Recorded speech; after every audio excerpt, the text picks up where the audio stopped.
So tonight you take these seriously and try it.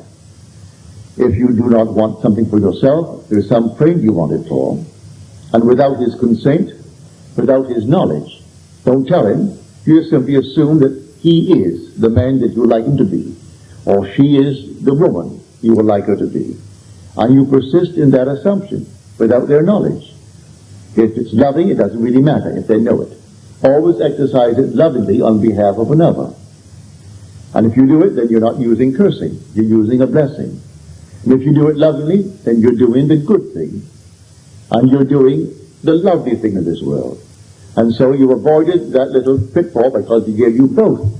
I lay before you this day both good and evil, life and death, blessing and cursing. For he said in Deuteronomy again in the 32nd chapter, I, even I, am he, and there is no God beside me. I kill and I make alive. I wound and I heal, and there is none that can deliver out of my hands. So it's entirely up to me what choice I'm going to make. I can kill, I can make alive. I can wound and I can heal. I can bless and I can curse.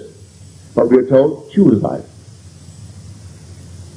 So you are the very one that in the very beginning he created for his own glory and gave you himself. He actually became as we are, with all of the weaknesses and all the limitations of man, that we in time may become as he is, fully conscious of the gift that he gave us, mind and speech. And through these gifts we are immortal, creating anything, because now we have the choice of anything, but we know what to choose. But you take it seriously. And this very day, in spite of what the papers will say concerning unemployment, concerning the lack of this, the lack of that, and all the things, ignore it. And see yourself gainfully employed, if that's what you want. And in spite of the freeze, see yourself making more than you've ever made before. Not rubbing someone out, leave them alone. Not rubbing anyone out or displacing anyone. Hear good news for them. And you go from step to step.